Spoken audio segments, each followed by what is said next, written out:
Hi everyone, welcome to Simple Concepts. I'm your educator Niyati Paul. In this lecture series, we will be covering the polity syllabus for the Civil Services examination. In this lecture, we will be analyzing the previous year's question papers. And before we start, a short reminder to you all, you can get all the important notes and PDF of this PPT on our Telegram channel. The link is given in the description below. So let us start.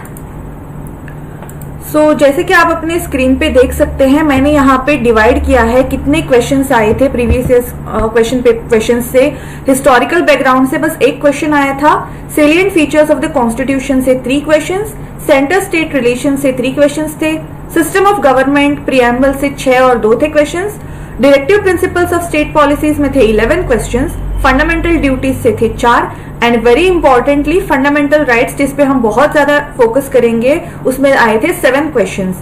और मोटा मोटी अगर आप देखें तो union government एक बहुत ही इंपॉर्टेंट टॉपिक है जिससे 10 सवाल आए थे एंड स्टेट गवर्नमेंट से 4 आए थे। सो दिस एनालिसिस जो मैंने किया है वो उतनी ज्यादा हम लोग उस पे फोकस नहीं कर सकते बिकॉज यूपीएससी उतना मतलब सर्टेनिटी नहीं रखती क्वेश्चन से।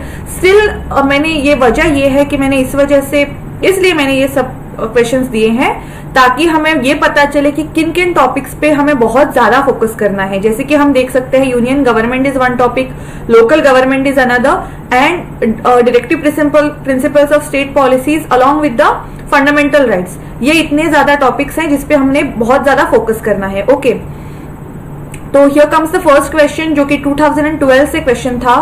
The distribution of powers between the center and the states in the Indian Constitution is based on the schemes provided in either, मतलब ये चारों में से एक क्वेश्चन होगा। तो ये एनालिसिस हम कैसे करेंगे? तो we have to first refer to the government of India Act 1935 जिसमें कि हमें फीचर्स ऑफ द एक्ट जो थे जैसे कि it provided the establishment of an all India federation consisting of provinces of princely states as its units, मतलब कि उनके फेडरल स्टेट्स थे, फेडरल लिस्ट थी, प्रोविजनल लिस्ट थी। Okay, so the act basically divided the powers between the centre and the units in terms of 3 list, that is the federal list. For the centre it had 59 items, for provisional list with the provisions of 54 items and the concurrent list which had both the things from the federal and the provisional with 36 items in it. And basically the residuary powers were given to the viceroy. However, the federation never came into being in the as the princely states and it did not join in it. So basically जो features में से ये भी था कि it abolished the diarchy between the provinces and introduced the provisional autonomy in its places, you know, as in the provinces were allowed to act as autonomous units of administration in their defined sphere, मतलब definite spheres थे उनके। Moreover, to add to this, the act introduced the responsible governments in provisions. This is the governor, the governor was required to act with the advice of the ministers responsible to the provisional legislature. So this came into effect in 1937 and it was discontinued in 1939. ये एक feature था। Next feature था it provided the adoption of the diarchy of the states. Consequently, the federal subjects were divided into reserved subject and the transferred subjects. So the provisions of the act did not came into operation at all. Also, it introduced the bicameral in the 6 out of 11 provinces. Also, it further extended the principle of the communal representative by providing separate electorates for depressed classes, for example, the scheduled caste or the women or the laborers. Okay, it also abolished the Council of India. जो कि entire council of India था उन्होंने abolish किया था। It extended its franchise about 10% of the total population got the voting right. Okay, then it provided for the establishment of Reserve Bank of India. तो ये मोटा मोटी जो थे इनके प्रॉपरली स्ट्रक्चर थे, मतलब फीचर्स थे इस एक्ट के। Now coming to the next question, इसमें से आप अपना आंसर डिड्यूस कर सकते हैं, तो गो फॉर इट। ओके, मतलब आंसर बहुत ही सिंपल है। The distribution of powers between the center and the states is the Government of India Act 1935. Okay. Now going on to our next question. Which one of the following schedules of the Constitution of India contains provisions regarding the anti-defection law? ये सवाल आया था 2014 में, whether it is 2nd schedule, 5th schedule, 8th or 10th schedule. Okay. Going on to the next question. Under which of the following Constitution Amendment Act 4 languages were added to the languages under 8th Schedule of India of the Constitution of India, thereby raising the number of 22? ये सवाल आया था 2008 में. नीचे कुछ options दिए गए हैं, so you have to figure out the correct option.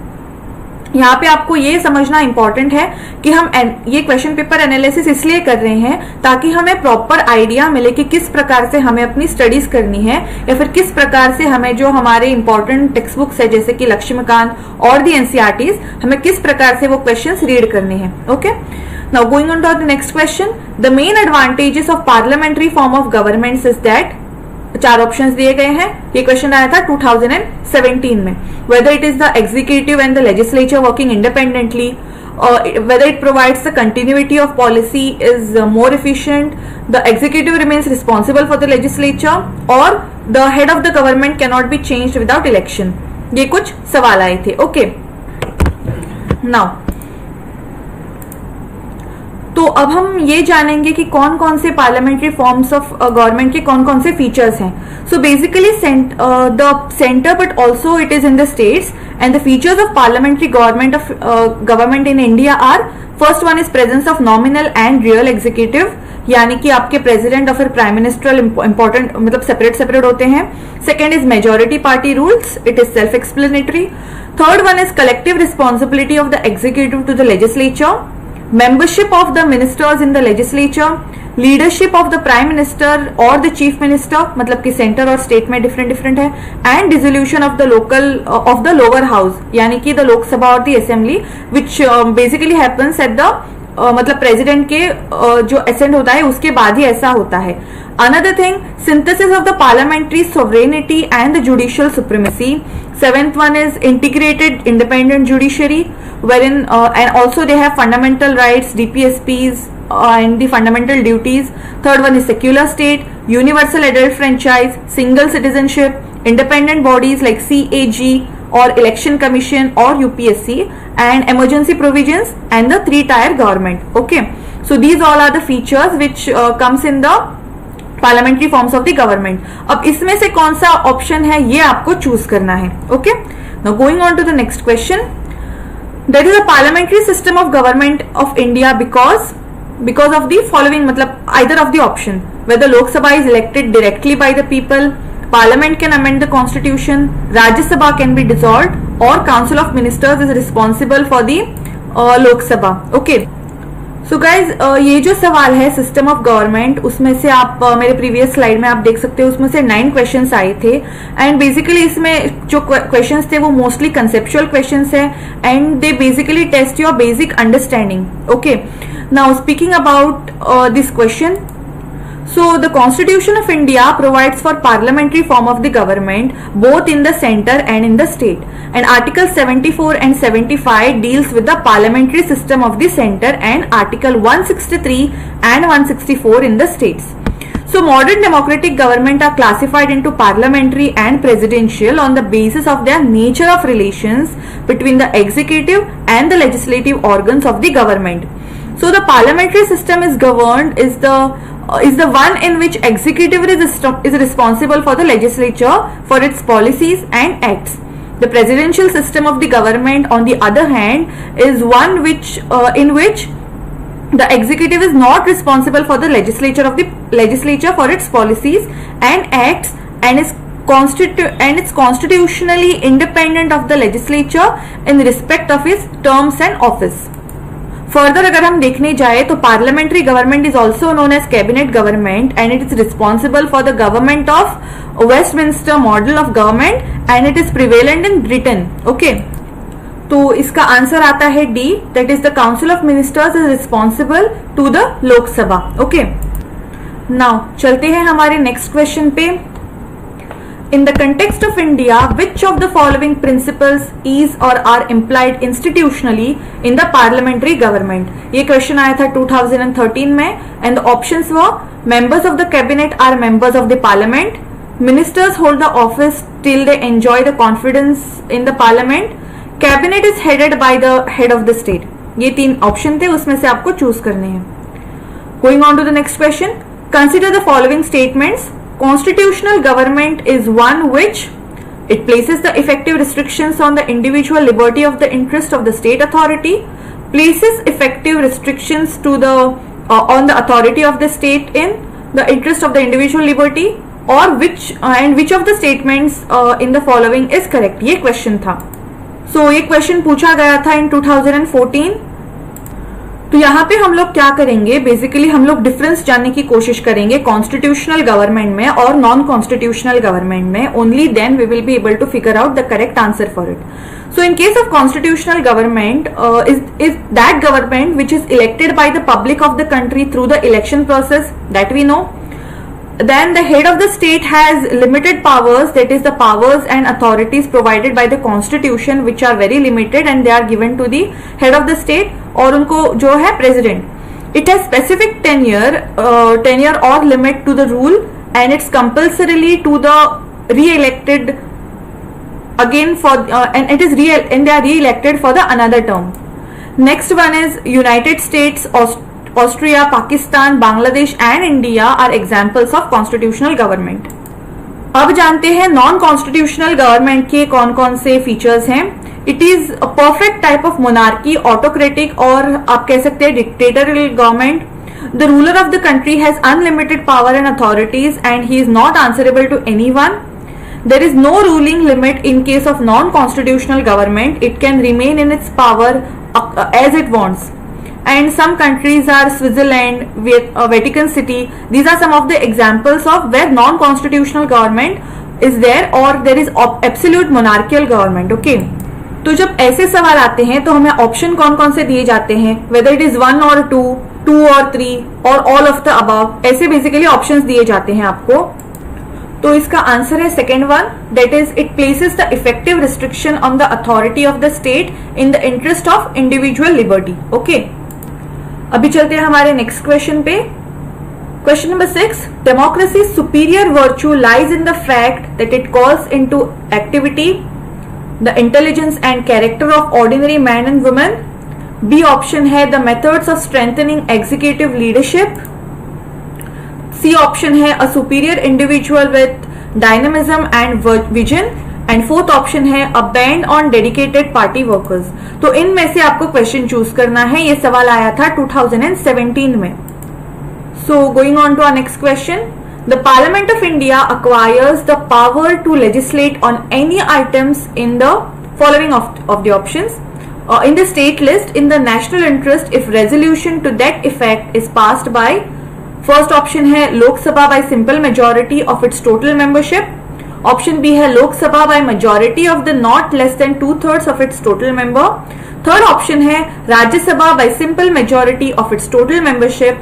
And fourth option है Rajya Sabha by majority of not less than 2/3 of the members present and voting.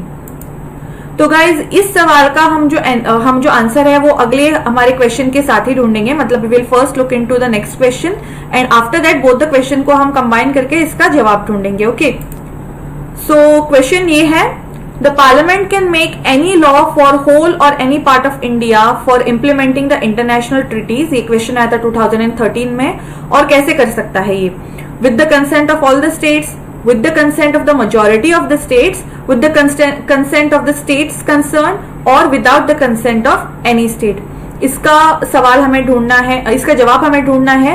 But let me first briefly explain your कौन कौन से हमें ये सवाल जानने के लिए इसका आंसर हमें कौन कौन से टॉपिक अंडरस्टैंड करने हैं. ओके, और किस प्रकार से हमें अंडरस्टैंड करने हैं. So basically parliamentary legislation in the state has given 5 situations. First one is when Rajya Sabha passes the resolution. So if the Rajya Sabha declares that it is necessary in the national interest, the parliament should make a law on matters in the state list. Then the parliament becomes competent to make laws on this matter, such as resolution must be supported by 2/3 of the members present and voting. The resolution remains in the force for 1 year and it can be renewed at any number of time but not exceeding 1 year at a time. The law ceases to have effect on expiration of 6 months after the resolution has been ceased to be in the force. Okay, now the provision these provisions does not restrict the power of the state legislature to make laws on the same matter, but in case of inconsistency between the state laws and the parliamentary law, the latter will prevail. यानी कि state legislature के जो powers होते हैं वो uphold करते हैं. Okay, now what happens during the national emergency? So basically parliament acquires the power to legislate with respect to the matters of state list while a proclamation of national emergency is in the operation, and the laws become imperative or inoperative on the expiration of the 6 months of the emergency has ceased to be operated. Okay, here also the power of the state legislature to make laws on the same matter is not restricted, but in case of repugnacy between the state law and the parliamentary law, the latter is prevailed. Now question ये आता है कि when can the state make a request? So when the legislature of the two or more state passes the resolution requesting the parliament to enact laws on matter in the state list, the parliament can make laws for regulating the matter. Okay, and the law so enacted applied only to those states which have passed the resolution. However, any state may adopt it afterwards by passing the resolution to that effect in the legislature. Such a law can be amended or repealed only by the parliament and not by the legislature of the concerned state. Okay, now the effect of passing of the resolution under the above provisions in that the parliament becomes entitled to legislature with respect of the matter for which it has no power to make a law. On the other hand, the state legislature ceases to have the power to make a law with respect to that matter. So the resolution operates as its abdication or surrender of the power of the state legislature with respect to matter of its placed entirely in the hands of parliament, which alone can be legislate with respect to it. Now the question comes, what will happen if they want to implement the international agreements? So the parliament can make laws on any matter in the state list for implementation of the international treaties, agreements and conventions. So this provision enables the central government to fulfill the international obligation and its commitment. Okay, अब आपके मन में question आया होगा, what will happen during the presidential rule? So when the presidential rule is imposed in the state, the parliament becomes empowered to make law with respect to any matter in the state list in relation to the state. A law so made by the parliament continues to be operative even after the president's rule. So this means that the period for which such law remains in force is coterminous with the duration of the president's rule, but such law can be repealed or altered or reenacted by the state legislature. Okay, so with that you can very well find the answer of this particular question. अब चलते हैं हमारे अगले सवाल पे. Question ये है, which of the following are not necessarily the consequences of the proclamation of president's rule in the state? Option ये है, dissolution of the state legislative assembly, removal of the council of ministers in the state. Third option है dissolution of the local bodies. इसमें से आपको options इस प्रकार से दिए जाते हैं, 1 and 2, 1 and 3 only, 2 and 3 only और 1, 2 and 3. इससे अकॉर्डिंग ये ऑप्शंस देख के आपको अभी डिसाइड करना है कि कौन सा वाला अभी यहाँ पे सही लगेगा. Okay, Here I want to give you all one important tip is that कभी कभार हम लोग क्या करते हैं, मोस्ट ऑफ द एस्पिरेंट्स जो क्वेश्चन रीड करना प्रॉपरली हम लोग भूल जाते हैं. मतलब कि अभी ये सवाल आया है, which of the following are not necessarily, यहाँ पे आप फोकस कर सकते हैं, not necessarily the consequences of the proclamation of president's rule in the state. हम लोग क्या करते हैं, which of the following is necessarily consequences of the proclamation of the president's rule in the state. हम लोग ये proclamation of the president's rule of the state ये read करते हैं, we forget to read not necessarily the consequences, ये हम लोग read करना भूल जाते हैं. एंड इसके बाद हम लोग क्या करते हैं, पूरा जो आंसर है वो गलत लिखते हैं in spite of knowing the correct answer of it. Okay, so in order to find out what the correct answer is, we must first learn about how the dissolution of the state legislative assembly is done, how the removal of council of ministers in the state is done, what exactly dissolution of the local body means. तो जब भी हम ये तीनों question, तीनों topics जब हम understand करेंगे according with the presidents rule in the state, इसको भी हम लोग president rule of the state को भी हम जब समझेंगे तब हम प्रॉपरली इस सवाल का जवाब दे पाएंगे. Okay, so in order to know this answer we must also know national emergency क्या होती है, मतलब कौन कौन से प्रोविजंस आते हैं उसमें, which is written in the article 352. What exactly president rule is, it is given in the article 356. Then we must know about what exactly is the scope of judicial review, जो मैं आपको अभी briefly बताऊंगी. So basically the scope of judicial review is such that it is basically in the 38th amendment of the 1975 Act of 1975, and it was made the satisfaction of the president in invoking the article 356 final and conclusive, which could not be challenged by any court on any grounds. But this provision was subsequently deleted by the 44th Amendment Act of 1978, implying that the satisfaction of the president is not beyond the judicial review.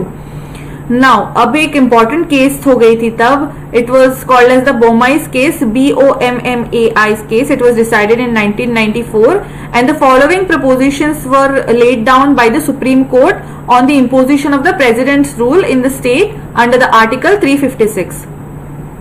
So the president's proclamation of हुआ ये था कि the president's proclamation imposing the president's rule is subjected to the judicial review. ये first criteria थी. Second was the satisfaction of the president must be based on the relevant material. The action of the president can be struck down by the court if it is based on irrelevant and extraneous grounds, if it was found to be malified. And the third one was burden lies on the center to prove the relevant material exists to justify the president's rule. Fourth one was the court cannot go into the corrections of the material or its adequacy, but it can see whether it is relevant to the action. Fifth one was if the court holds the president's proclamation to be unconstitutional and invalid, it has power to restore the dismissed state government, receive the state legislative assembly if it was suspended to dissolve. Sixth one was the state legislature assembly should be dissolved only after the parliament has approved the presidential proclamation. Until such approval is given, the president can only suspend the assembly. Fifth one, next one was secularism is one of the basic feature of the constitution. ये बहुत ही important criteria था, lay down किया था Supreme court ने. Hence the state government pursuing anti-secular politics is liable to take action under Article 356. Then the next criteria which was laid down was the question of the state government losing the confidence of the legislative assembly should be decided on the floor of the house, and also until that is done by the minister should not be unseated. And the last one was the power under the Article 356 is an exceptional power, and it should be used only occasionally to meet the requirements of the special situations. तो ये सारे criterias थे. So accordingly now you can properly deduce कि कौन सा वाला option आपके लिए सही होगा. ओके, अब चलते हैं हमारे नेक्स्ट क्वेश्चन पे. So the question was from the preamble of India. Which one of the following objectives is not embodied in the preamble or to the Constitution of India? ये क्वेश्चन आया था 2017 में. The options were liberty of thought, economic liberty, liberty of expression and liberty of belief. Again मैं आपको कहूंगी question please आप ध्यान से पढ़िएगा.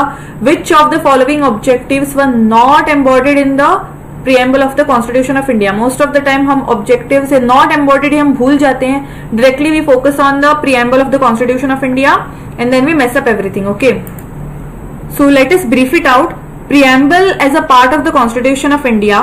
One of the controversies about preamble is that whether it is a part of the Constitution of India or not. ये बहुत ही ज्यादा most of the case laws भी इसमें आए थे जहाँ पे कोर्ट properly decide नहीं कर पा रहे थे whether preamble should be included as a part of Constitution or not. So in the यहाँ पे एक बहुत ही important case हुई थी in 1960 decide हुई थी. It was Berubari's Union case, wherein the Supreme Court had said the preamble shows the general purposes behind the several provisions of the constitution and thus a key in the minds of the makers of the constitution. यानी कि properly preamble जो है वो एक प्रकार की की है, मतलब कि जो framers जो हैं उनके दिमाग में क्या था ये जानने के लिए preamble एक as a source है. Further, when the terms used in any article are ambiguous or capable more than one meaning, some assistance at interpretation may be taken from the objective enriched in the preamble. यानी कि more than one meaning हो सकता है किसी भी term का, तो ये हम कैसे डिड्यूस करेंगे, तो using the preamble. So despite this recognition of the significance of the preamble, the Supreme Court specifically opine that the preamble is not the part of the constitution. तो ये बहुत ही ज्यादा इंपॉर्टेंट जजमेंट दिया था Supreme Court of India ने. But after that what happened in the case in the year 1973 में एक बहुत ही इंपॉर्टेंट केस हुआ था. It was Kesavananda Bharati case, and it is believe that guys ये जो केस है वो बहुत सारे हमारे जो डिसीजंस हैं अभी के लिए, अभी जो हम रूल्स वगैरह हैं, तो ये केस जो थी वो डिसाइडिंग फैक्टर जैसे काम करी थी, Kesavananda Bharati case in the year 1973. So in this particular case, the Supreme Court rejected the earlier opinion and held that preamble is a part of Constitution of India. Also, it was observed that preamble is extremely important and the constitution should be read and interpreted in the light of the grand and noble vision expressed in the preamble. यानी कि preamble को बहुत ही ज्यादा importance दिया गया था और कहा था कि पूरे कॉन्स्टिट्यूशन को हम अगर रीड कर सकते हैं तो बस वो preamble के सहारे ही रीड कर सकते हैं. Now what happened in the year 1995 में क्या हुआ, एक और नई case I, the LIC of India case, and in this case again Supreme Court held that preamble is the integral part of the Constitution of India. Okay. Now, like any other part of the Constitution, the preamble is also enacted by the Constituent Assembly, but after the rest of the Constitution was already enacted. And the reason behind inserting the preamble at the end was to ensure that it was the conformity with the Constitution as adopted by the Constituent Assembly. While forwarding the preamble for votes, the President of the Constituent Assembly had said so many things, but that is not important. But बात बताने वाली ये है कि preamble was also enacted by the Constituent Assembly only. तो वो लोग बाद में उसको ऐसे एकदम से रिजेक्ट नहीं कर पाएंगे, मतलब कर पाना वो पॉसिबल था. एंड दैट actually decided कि preamble is a integral part of the Constitution of India. Okay. So getting back to our question, which of the following objectives is not embodied in the preamble of the Constitution of India? कौन सा objective नहीं किया था? Liberty of thought, economic liberty, liberty of expression और liberty of the belief. तो इसका जवाब बहुत ही easy है. Answer is the first one, liberty of thought. Okay. और इसका जवाब ये क्यों है? Because we can clearly read our preamble which said, we the people of India having solemnly resolved to constitute India into a sovereign, socialist, secular, democratic republic and to secure all its citizens justice, social, economic and political, liberty of thought, expression, belief, faith and worship, equality of status, of opportunity and to promote among them all fraternity, assuring the dignity of individual and the unity of integrity of the nation in a Constituent Assembly. This 26th day of November 1949 do hereby adopt, enact and give to ourselves this constitution. तो आपने difference महसूस किया कि मैंने purposely गलती कहां पे करी थी? Okay, let me tell you all. तो जो हमारे प्रियम्बल में जो फोर्थ लाइन है, liberty of thought, expression, belief, faith and worship, liberty of thought, expression, belief, faith and worship, यानी कि इकोनॉमिक लिबर्टी का यहाँ पे जो ऑप्शन है वो करेक्ट, मतलब यहाँ पे आंसर ये होगा economic liberty, because these objectives were not embroidered in the preamble of the constitution of India. कौन सी? Economic liberty. ओके, यहाँ पे इक्वालिटी आप अगर ऑप्शन देखो तो यहाँ पे हो सकता है as in equality of status, of opportunity and to promote among them all, ये ऑप्शन हो सकता है, but not liberty of thought. Liberty of thought has been already, it has been written in our constitution, right? So economic liberty is the correct option. So let's move on to our next question. तो यहाँ पे next section है हमारा जहाँ पे directive principle of state policies directive principle of state policy से कौन कौन से क्वेश्चन आए थे. So the type of questions which were asked were total in 11, जहां पे आपको नेचर बेस्ड 3 क्वेश्चन पूछे थे, प्रोविजन बेस्ड क्वेश्चन 5 थे, अप्लाइड मतलब एप्लीकेशन ऑफ माइंड के क्वेश्चन 2 थे और अमेंडमेंट से क्वेश्चन बस एक ही पूछा था. यहाँ पे मैं फिर से एम्फेसाइज करना चाहूंगी कि ऐसा जरूरी नहीं कि ऐसे ही सवाल आए, मतलब नेचर बेस से ही ज्यादा क्वेश्चन आए या फिर प्रोविजन बेस से ही ज्यादा क्वेश्चन आए, ऐसी कोई जरूरत है नहीं, क्योंकि यूपीएससी बहुत ही अनसर्टन है. We all know it by now, right? And हम लोग ये आगे भी जानेंगे कैसे किस किस प्रकार के क्वेश्चंस आते हैं, and it is nothing is certain in UPSC question papers. Okay, so let us move on to our questions now. So here comes our first question. Consider the following statements. 2017 का question है. With reference to the Constitution of India, the directive principles of state policies constitute limitations upon the first option है legislative function, second option है executive functions. Which of the following statements are correct? Whether it is one only or two only, both one and two, and neither one or two.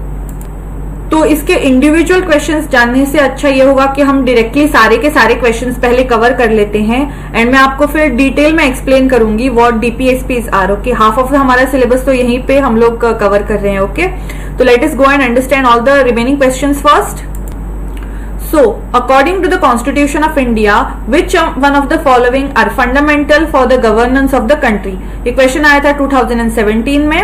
Whether it is fundamental rights, fundamental duties, DPSPs और fundamental rights and fundamental duties. Okay, चलते हैं हमारे अगले सवाल पे.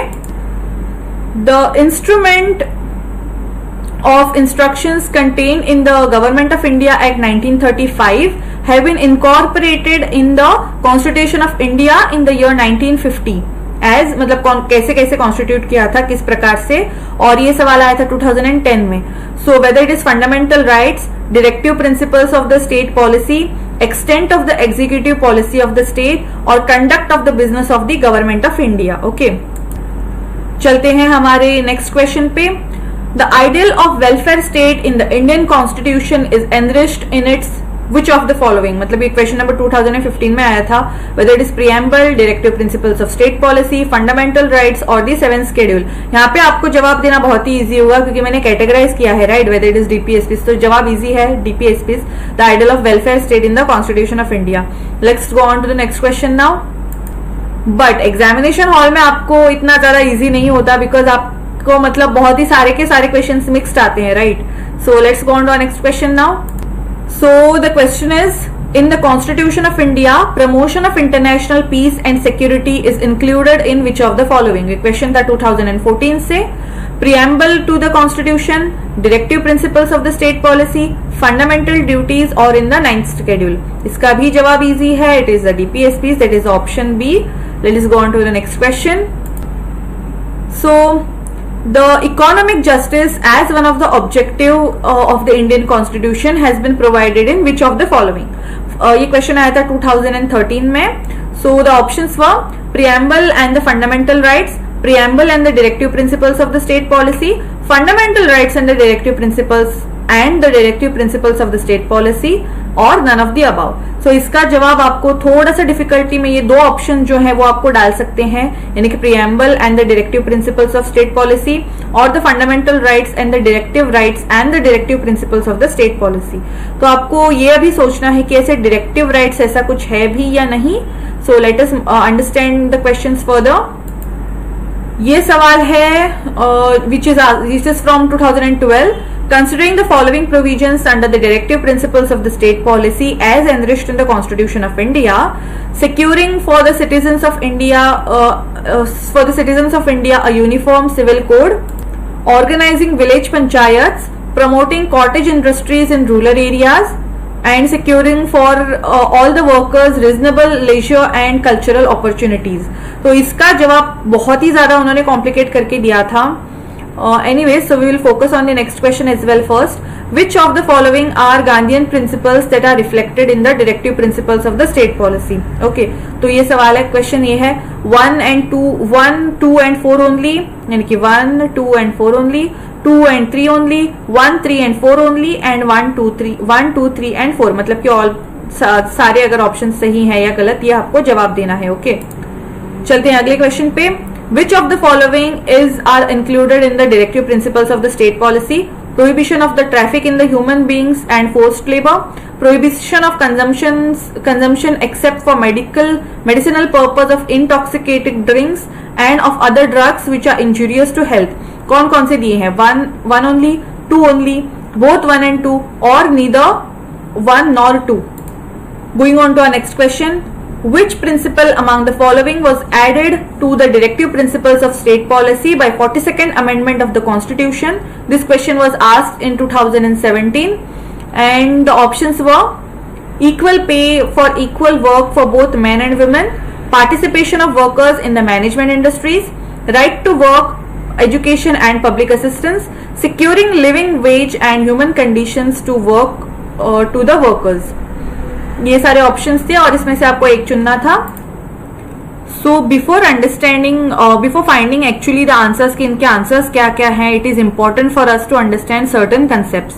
तो पहले हम जानेंगे what exactly socialist principles are. So these principles are reflected in the ideology of socialism, and they lay down the framework of the democratic socialist state, aim at providing social and economic justice, and they set the path towards the welfare of the state.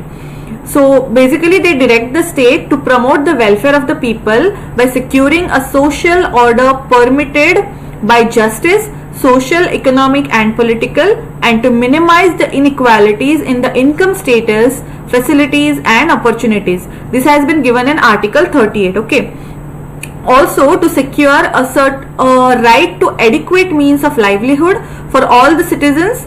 Next one is to equitable distribution of material resources of the community for common goods, prevention of concentration of wealth and means of production, equal pay for equal work for men and women, preservation of health and strength of workers and children against the forcible abuse, and opportunities for healthy development of children. This is given in the Article 39.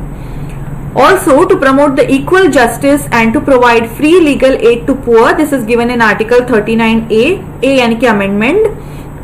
To secure the right to work, to educate, to education and public assistance in case of unemployment, old age, sickness and disablement, which is given in Article 41. To make provisions for just and human conditions for work and maternity relief, it has been given in Article 42. To secure living wage, a decent standard of life and social and cultural opportunities for the workers. This has been given in Article 43. And to take steps for to secure the participation of workers in the management industry. This has been given in Article 43A. And last one, to raise the level of nutrition and the standard of living of people and to improve public health. This has been given in Article 47. Okay. अब चलती ये सारे थे हमारे socialistic principles जो थे, ये enrich किए गए हैं हमारे डीपीएसपीज ने, यानी कि directive principle of state policies. अब ये आपको बहुत जानना जरूरी है, क्या डीपीएसपीज को लेके हम लोग कोर्ट में जा सकते हैं क्या? मतलब कि जो भी डीपीएसपीज में अब भी आप देख रहे हो कि to raise the level of nutrition and the standard of living among the people, क्या ये ऑप्शन, क्या ये एज अ क्राइटेरिया लेके आप गवर्नमेंट पे कोई केस दाखिल कर सकते हो क्या कोर्ट में? तो इसका जवाब क्लियर है कि नहीं, ऐसा आप नहीं कर सकते.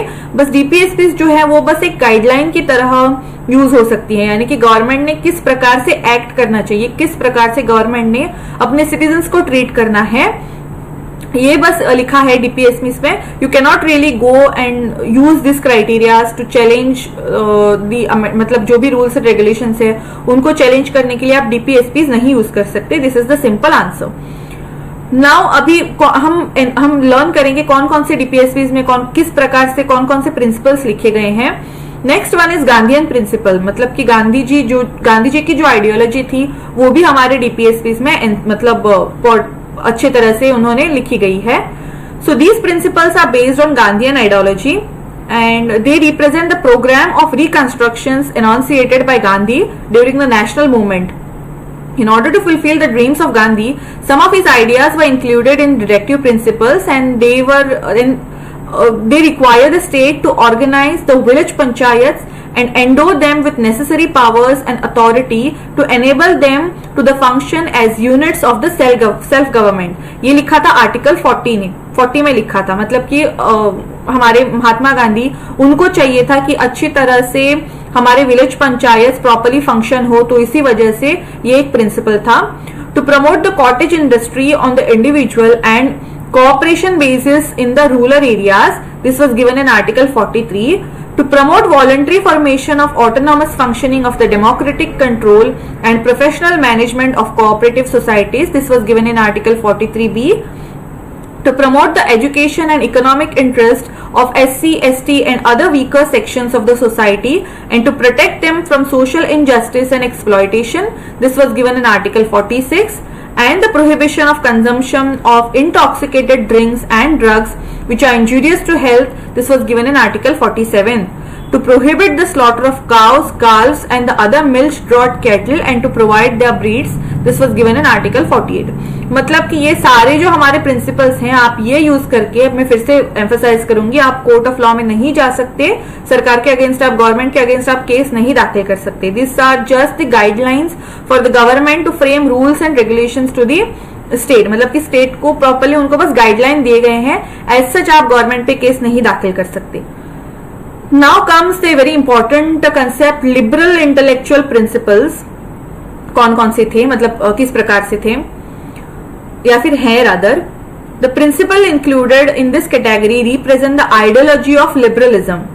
They direct the state to secure for all citizens uniform civil code throughout the country, which is given in Article 44. So मैं आपको एक बहुत ही easy सवाल पूछती हूँ. Do you know which state of India has uniform civil code? मतलब कि uniform civil code का मैं आपको ब्रीफली मतलब समझाती हूँ. यूनिफॉर्म सिविल कोड और यूसीसी मींस जो लॉज हैं, पर्सनल लॉज, वो सारे के सारे रिलीजन को, आपका रिलीजन कोई भी हो, पर्सनल लॉज आपको आपके नहीं, मतलब आप नहीं यूज कर सकते, आपके ऊपर नहीं लागू होते, बट एक ही लॉ होता है जो सबके ऊपर लागू होता है. For example I would like to tell you all, आप देखेंगे हिंदू पर्सनल लॉज हैं वो डिफरेंट हैं, मुस्लिम पर्सनल लॉज डिफरेंट है, क्रिश्चियन पर्सनल लॉज डिफरेंट है. इन केस ऑफ मैरिज या फिर अडॉप्शन या फिर डिवोर्स, उनके डिफरेंट डिफरेंट लॉज है ना. या फिर आप कहें, आप गार्डियनशिप कहे, या फिर मेंटेनेंस के जो लॉज हैं वो हर रिलीजन में डिफरेंट डिफरेंट लिखे गए हैं. But When uniform civil code is there, यहाँ पे आपके पर्सनल लॉज आपके ऊपर लागू नहीं होते. आपको क्या करना होता है, सारे रिलीजन को बस एक ही लॉ फॉलो करना होता है, respective of your religion. So my question to you all is this, हमारे प्यारे भारत की कौन सी ऐसी स्टेट है जहां पे यूनिफॉर्म सिविल कोड लागू है सारे रिलीजन्स के लिए? So give your answers in the comment section below, I will be reading them all. Okay. Also now speaking about uniform civil code, आते हैं अभी नेक्स्ट हमारे कौन सा प्रोविजन है. To organise agriculture and animal husbandry on modern and scientific lines, this has been given in article 48. To protect and improve the environment and to safeguard forest and wildlife, this has been given in article 48A. To protect monuments, places and objects of the artistic and historic interest which are declared to be the national importance, this has been given in Article 49. To separate the judiciary from the executive and the public services of the state, this has been given in Article 50.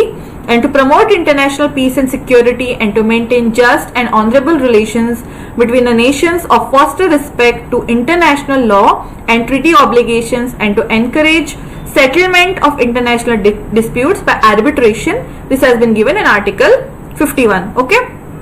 Now आपको याद होगा question number था, which of the following are included in the directive principles of state policy, prohibition of traffic in human beings वगैरह वगैरह जो options दिए थे मैंने आपको, तो उसके जवाब क्या हो सकते हैं ये जानने की कोशिश करेंगे. पहले थोड़े जो न्यू डायरेक्टिव प्रिंसिपल्स हैं वो जानेंगे. As in the 42nd amendment of Act 1976 has added 4 new directive principles to the original list. They requires the state to secure the opportunities of health development for children, which has been given in Article 39. To promote equal justice and to provide free legal aid to the poor, that is given in Article 39A. To take steps to secure all the participation of the workers in the management of industries, this has been given in Article 43A. Now the 44th amendment of 1978 added one more directive principle which requires the state to minimize inequalities in income, status, facilities and opportunities. This has been given in Article 38. Again, the 86th Amendment Act of 2002 changed the subject matter of Article 45 and made elementary education a fundamental right under Article 21A. So the amendment of directives requires the state to provide the early childhood care and education for all the children until they complete the age of 6 years.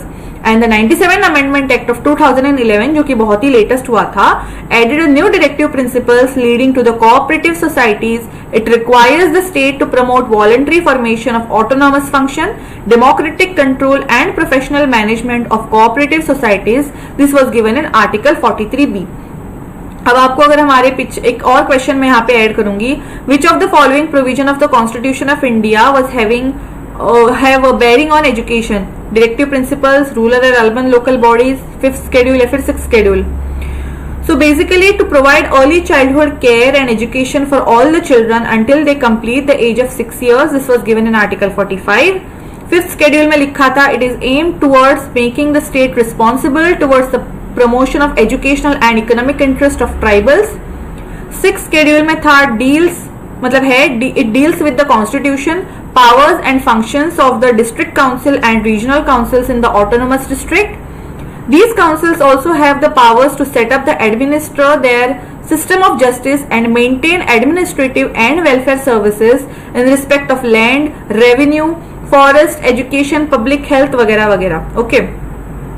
Now also यहाँ पे आपको बहुत ही important मतलब आप ignore नहीं कर सकते, as in doctor B.R. Ambedkar had described that these principles are the novel features of Indian constitution. और उन्होंने ऐसा क्यों कहा था, वजह भी थी. तो directive principles along with the fundamental rights contain philosophy of constitution and is the soul of the constitution of India, ऐसा कहा जाता है. Okay. Now, directive principles or the DPSPs of state policy denotes the ideals that states should keep in mind while formulating policies and enacting laws. इसलिए मैंने आपको कहा था. The directive principles resemble the instrument of institution enumerated in the Government of India Act 1935. Okay. Now let us go on learning few more concepts. As in the directive principles which are there, they embody the concepts of welfare state. यानी कि मतलब क्या है welfare state का, ये पहले हमें जानना होगा. It is very important for you all to understand. They seek to establish the economic and social democracy in the country. यानी कि सोशल डेमोक्रेसी और इकोनॉमिक डेमोक्रेसी कैसे मेंटेन हो, ये भी डायरेक्टिव प्रिंसिपल्स लुक आफ्टर करता है. The directive principles are non justiciable in nature, that is they are not legally enforceable by the courts for their violation. जैसे कि मैंने आपको पहले भी कहा था कि आप कोर्ट ऑफ लॉ में नहीं जा सकते ताकि गवर्नमेंट उनको एनफोर्स करे. Therefore, the government, that is the central and the state and local, cannot be compelled to implement them. Further, the Constitution, that is the Article 37 of the Constitution itself says that these principles are fundamental in the governance of the country and it shall be the duty of the state to apply this principle in making of the laws. Okay. Now they help in the courts in examination and determining of the constitutional validity of the law. If a court finds that the law in the question seeks to give effect to a democratic principle, it may consider that such law to be reasonable in relation to Article 14, which says equality before the law, and Article 16, in which there are 6 freedoms, and thus they save such law from unconstitutionality. Now, अगर हम देखने के लिए जाए directive principles of state policies किस part में maintain मतलब लिखे हैं, it is basically given in the part 4 of the constitution. Okay. Further there are also DPSPs which are given outside part 4, मतलब पार्ट 4 के आउटसाइड भी कुछ डीपीएसपीज दिए गए हैं, डायरेक्टिव प्रिंसिपल्स दिए गए हैं. So which are those? Basically, first one is claims of SC and ST to the services. The claims of members of the scheduled caste and scheduled tribes shall be taken in consideration consistently with the maintenance of efficiency of the administration in making of the appointments of services and post its connection with the affairs of the union or the union or a state, which is given in Article 335 in the Constitution.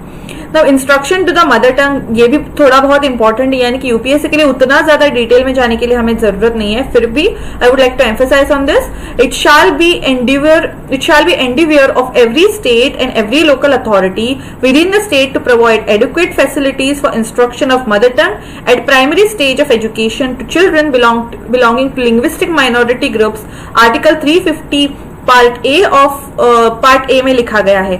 Now, development of Hindi language, it shall be in the duty of union to promote the spread of the Hindi language and to promote it so that it may serve as a medium of expression for all the elements of composite culture of India article 351 में लिखा गया है।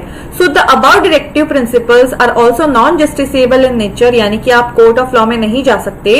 However there are also given in the they are also given equal importance and attention by the judiciary of the ground that all parts of the constitution must be read together. Okay, तो guys हमारे आगे आने वाले जो lectures हैं उनमें हम और ज्यादा डिटेल में क्वेश्चन पेपर एनालिसिस करेंगे अच्छी तरह से। And remember we are starting with the latest questions, यानी कि हम 2010 या फिर 2009 से हम स्टार्ट कर रहे हैं। And again I would like to tell you all, आपको बहुत ही ओल्ड पुराने क्वेश्चन पेपर यानी कि आपको 2000 के भी क्वेश्चन पेपर रेफर करने की उतनी ज्यादा जरूरत नहीं है, क्योंकि अभी ट्रेंड चेंज हो रहा है। UPSC is following the new trend which is there. And as we meet for our next lecture, हम लोग और अच्छी तरह से डिटेल में सब जानेंगे। So until then, see you all, bye bye. Also don't forget to join our Telegram channel and the link is given in the description below.